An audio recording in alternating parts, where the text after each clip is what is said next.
Good evening, everyone. Thank you for the warm reception. That's the best thing about disappearing from YouTube for a long time, is that people are always very nice when I come back. And of course, I said 2 days ago that I would make a video every day, and I've already broken that promise. I did try to make one. Of course, I realized before, a year ago, I would make videos on my way to work, and I discovered yesterday it's a little harder to do now. My commute is different, and it's on a busier street, and I did try. It just didn't work. I might try again. I just gotta be a little braver. I mean, I literally, walking down 7th Avenue, I literally see other people vlogging as they're walking, so with their selfie sticks. So. I'll give it another shot. But anyway, yeah, some of you have asked questions, and I also posted a Curious Cat. I see a lot of YouTubers do Curious Cat, and I wanted to join in on that fun. So I've already answered some of those on Twitter. If you're not following me on Twitter, it's Jeremiah Content. It's also Jeremiah Content on Instagram. So you should follow me on both. I'm getting more into Instagram, having fun. Doing stories and stuff like that. I mean, it's great because there's a lot of ideas, a lot of video ideas that really only need to be a few seconds long, and I'm still kind of exploring that realm. So yeah, if I get more followers on Instagram, a lot of fun could be had in that format. So yeah, Jeremiah Content across the board, pretty much. And I think I have a lot of new subscribers on this channel too. I don't know, I can't remember how many I had before, but this channel, when my main channel got over 10,000 subscribers, it was an excuse to start another channel where I could just, experiment and do whatever, do unscripted vlogs or so anything goes here. That's why I'm more likely to post here than the other one. I only post on the other one when there's, I have something something produced and that's worth sharing. And so on and so on and so on. So what have I been up to lately? A few months ago, as I said before, I was looking for work, and while I was doing that, I started doing this thing where I was trying to write down all my memories. Yeah, simple enough task. Which is kind of something, I've done things like that before.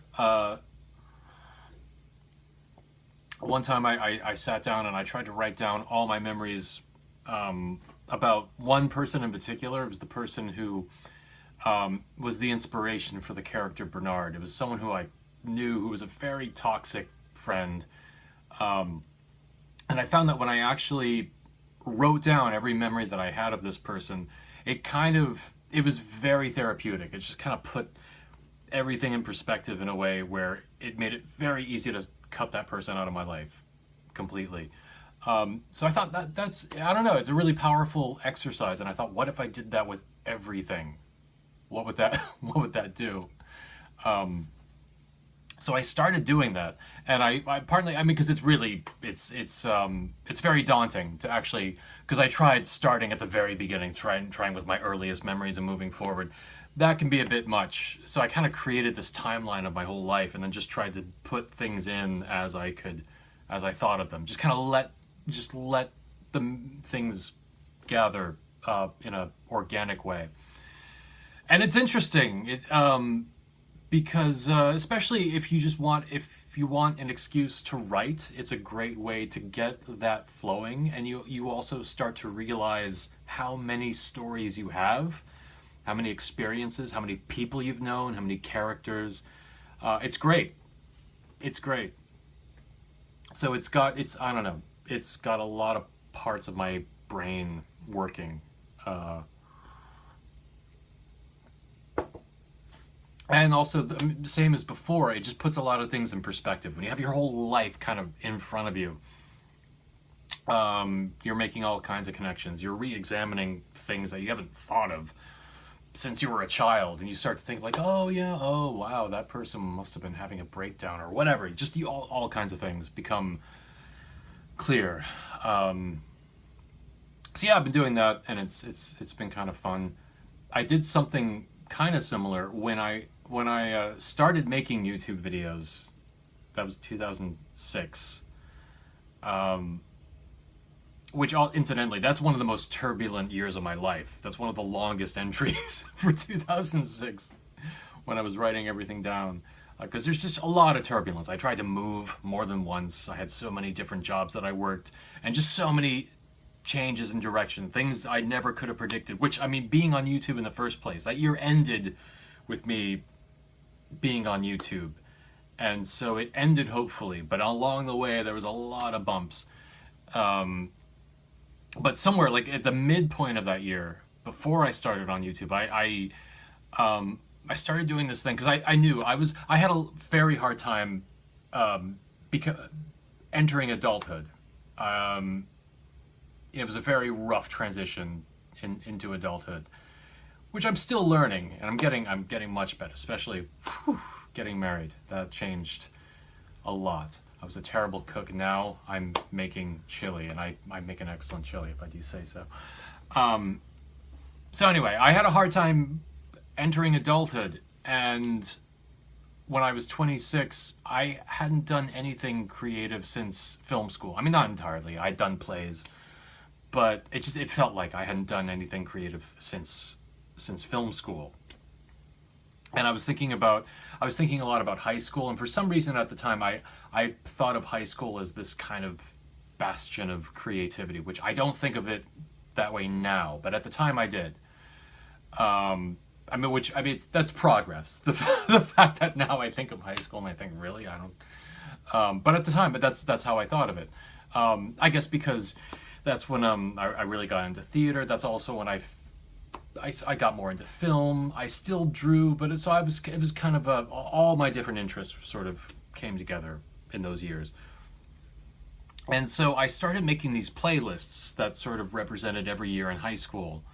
Because everyone uses music for nostalgia purposes, but when you actually take different songs and put them together because they represent a time in your life, it creates this sort of constellation of songs and memories and associations. I started doing this consciously to sort of put me back just in a different frame of mind, to forget all the anxieties that I had of adulthood, and the feeling of hopelessness that I was feeling, especially then. Just sort of put me back in a different frame of mind. And I think it worked. I mean, it's certainly that's when I started making YouTube videos, and that's when the whole direction of my life completely shifted. So I don't know if it's because of that, but it definitely it seemed to work. And so I've been doing it ever since. I have a playlist for every year of my life, and this year I took it a step further and actually sat down and tried to write everything that I could remember. And it's interesting. Yeah, there's a YouTuber, S.G. Collins, the guy who did the great moon hoax video. I think he tried to do something similar, where he was like writing down all of his memories, and he said something great about it, about how, you never know who this might be useful to. I mean, no matter who you are, no matter if you think your life isn't worth writing about, I mean, you never know. We never know how much of civilization will even last. I mean, especially now with everything about climate change. I was just thinking, I've had this joke for a while about how it's just like, I just hope that whoever survives climate change can learn something from all of this. And by all of this, I just mean everything that's happening now. It's like, I just hope whoever survives this, I hope something useful can be gleaned. But then as time goes on, it becomes more and more apparent that the people who are going to survive this are the descendants of the wealthy, like the people who are currently denying climate change, publicly at least, are the ones, first of all, they're denying it so they can profit off it. And so that hopefully hopefully for them they can survive it. So it's gonna be the descendants of climate change deniers who survive whatever happens, which is just a weird thing to contemplate. And you just hope. I mean, it doesn't automatically make them shitty. It just it's just an interesting likelihood. But you just hope that, I mean, whatever survives of civilization, you just hope it's useful to them. And that's the thing, you don't know. You never know what will survive from civilization, because history is strange that way. Because that's the thing, like, by examining my own history, I realize how many things slip through the cracks, how many things I forget. I mean, just going through old emails, it's amazing, or journals for that matter. It's amazing how many things you forget. I'm kind of wavering back and forth between two topics. Suddenly veered into climate change. But yeah, no, it's amazing. I'm just in your personal history, and even now we're living in the age of information, and so many things slip through the cracks, I realize. And also a shocking amount of things are preserved on archive.org. But yeah, a lot of things slip through the cracks, and the same thing happens in your own life, and history for that matter. Just a shocking amount of things. And so you never know. You may write something, and it may become the only record people have of that time period or that way of life. So writing down your story is useful, or could be could be useful. I don't know, it's worth doing. It's worth anyone doing. But that's what I tell myself, at least. So yeah, that's what I've been up to, and it's kind of given me, I don't know, it became kind of an obsession for a while. It's like I was putting a puzzle together, but that puzzle was my own life.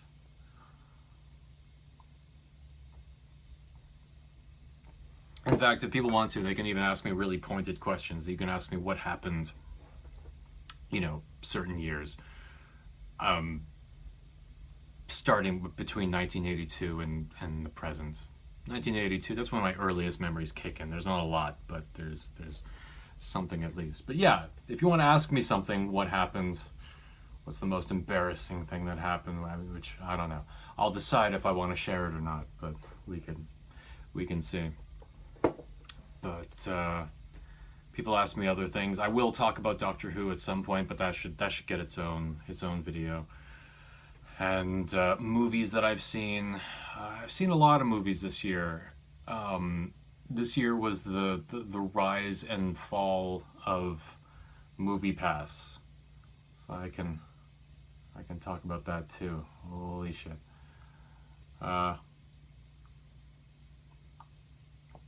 In the meantime, my best friend Alexander is coming to visit. He's arriving tonight. In fact, I introduced him on this channel about a year ago. I think it's been about a year since he visited. So we'll probably make some videos, have some fun doing that, and that'll be great. Incidentally, speaking of Doctor Who, he one of his friends wrote a great episode actually, of the new series. See, I'm kind of preempting what I have to say about the new season, but the writer of the Demons of the Punjab, which I thought was excellent. Yeah, my best friend's friend wrote that. Interesting connection, and the last I heard, he hadn't even seen it yet, which is weird. But anyway, we can go into that another time. But I gotta finish dinner, and I gotta prepare for his arrival. But I wanted to check in, and sorry for skipping a video, but I'll make up for it in good time. I will see you soon.